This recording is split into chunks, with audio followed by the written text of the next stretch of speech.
Este es el espacio Cómo se usa y estoy con Guillermo Jara, ¿sí? Que nos va a seguir mostrando, nos va a mostrar cómo trabajar piedras y agua. ¿Es así? Sí, vamos a trabajar con una pincelada un poquito más suelta, algo más relajado, con más para divertirse, digamos. Y por supuesto con acrílicos. Exacto, sí, con la línea de Acrilar, línea profesional de acrílicos de Eureka. Sí. ¿Debemos trabajar? Dale, gracias.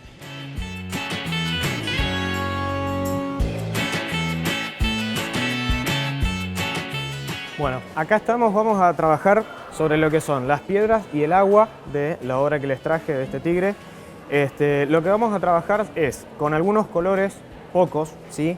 Lo que intenté en este caso fue que haya un rojo, el rojo de carmín, un azul que en este caso no uso ningún azul de verdad, sino que uso el gris de paint, porque me gustan mucho los matices que da. El sombra tostada, siena natural, blanco antiguo, amarillo de cadmio y un poquitito de sombra natural. ¿Por qué el sombra natural? En este caso, para lo que es la obra, yo lo trabajé directamente sobre un fondo completamente de color sombra natural.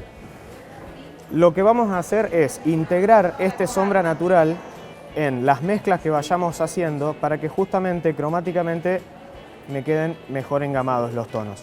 Entonces, lo que yo voy armando, siempre con la pintura diluida, vamos a ir armando una paleta de colores, ¿sí? Que va a resultar en parte más realista en la medida en la que yo respete la gama cromática, ¿sí? Lo que voy a hacer en un principio es intentar pensar que las piedras en realidad son planos, ¿sí? Son planos y que están en distintas alturas de mi lienzo y en definitiva no las voy a pintar enteras, sino que voy a empezar solamente con grandes manchas, pintando manchas irregulares pero del lado iluminado solamente, ¿sí? Primero fíjense, yo empiezo con un pincel bastante grande, ¿sí? Que a mí me permite plantear la base de la estructura sobre la que yo después voy a ir aplicando detalles y a su vez voy a ir cambiando lo que es la gama de colores. Lo que voy a hacer después es, una vez que esto ya esté seco o semiseco, fíjense que yo acá trabajé incluso con diferentes grados de dilución. ¿Qué implica eso? Que la luminosidad que van a tener algunas piedras va a ser superior a la de otras. Esas piedras justamente me pueden dar pie a que yo, a partir de los colores más luminosos que yo tengo en mi paleta, como ser la siena natural o el amarillo de cadmio incluso, siempre yo los mezclo con blanco antiguo. El blanco antiguo es un color espectacular que da unos resultados muy bonitos. Lo que hacemos es, ya con la pintura un poquito menos diluida, igual a mí me gusta trabajar con un poquitito de agua, vamos a ir aplicando en las zonas que uno considere, ¿sí? Que están más cercanas a la fuente de luz, que en este caso puede ser tranquilamente el sol, que sería lo más lógico si es que esto es un escenario natural, y vamos a ir aplicando algunas luces. ¿Qué voy a hacer? Las voy a aplicar en las zonas, principalmente en las zonas que yo ya había planteado, pero no siempre en esas zonas. Puedo aplicar algunas luces también por fuera de esas estructuras y eso me va a dar algunos cortes más irregulares que me empiezan a aplicar algunos detalles más, ¿sí? Fíjense que es jugar con la pincelada, nada demasiado pensado, ¿sí? Es algo más bien intuitivo. Lo que puedo hacer después es ir agregando algunas aguadas. A mí me gusta, por ejemplo, crear verdes a partir del gris de paint. El gris de paint me termina formando, por su tono azulado, más la mezcla que yo estoy trayendo, unos verdes, la verdad, muy lindos, naturales principalmente, porque terminan siendo bien apagados, ¿sí? Con ese mismo verde yo podría tranquilamente trabajar en zonas un poco bajas, pensando en que podría llegar a estar aplicando algo de musgo, por decirlo de alguna forma, ese crecimiento que tienen muchas veces las piedras y que por eso tienen esos colores, ¿sí? A partir de esto, yo puedo obviamente ir jugando con distintos tonos, puedo jugar directamente con el blanco antiguo puro para reiluminar, por decir de alguna manera, ¿sí? Aplicar las luces más intensas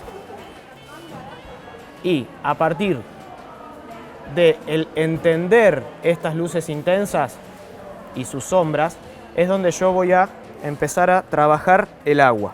La voy a lograr gracias a distintas aguadas, ¿sí? Que en definitiva van a tener los mismos colores que yo veo sobre las piedras.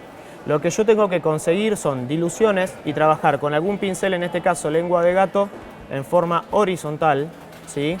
Con el filo del pincel. Pero lo que no tengo que caer es en la tentación de querer llevar el agua hasta la piedra. ¿Por qué? La piedra, al recibir la luz desde este lado, va a producir una sombra.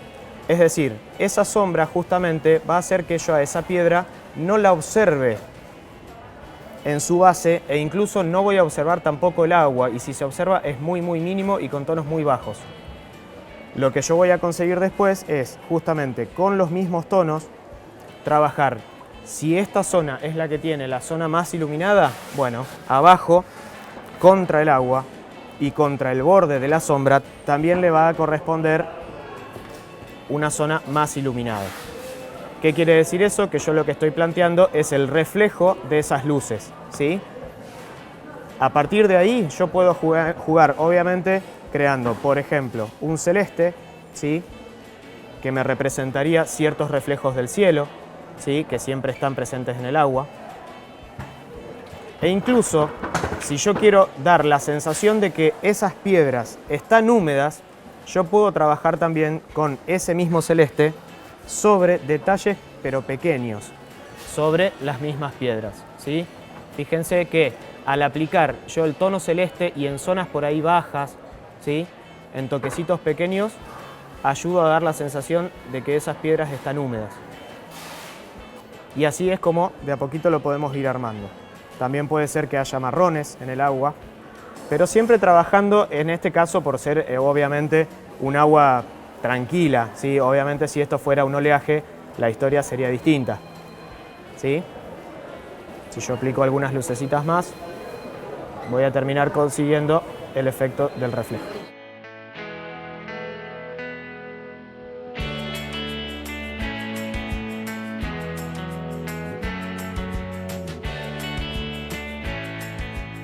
Guillermo, impecable. Además de la luz, a tener en cuenta que es re importante, qué importante es cómo diluís el acrílico para trabajar en capas, ¿no? Y para ir haciéndolo más consistente a medida que vas avanzando. Sí, en general a mí me gusta trabajar para las zonas que van a tener tonos bajos, es decir, que van a ser zonas oscuras, trabajar con muy buenos pigmentos, como son obviamente los acrílicos de Eureka, pero diluidos. Eso me implica a mí trabajar con una mancha mucho más maleable, más difusa, que yo puedo controlar mucho más. A medida que voy trabajando con mayor luminosidad, me gusta ir empastando más, es decir, ahí sí es donde yo respeto más la viscosidad que viene directamente en el envase. Bueno, fue una clase magistral de luz, y pinceladas con acrílicos, Acrylarc de Eureka. Así es, sí. Bueno, muchas gracias. A vos muchas gracias.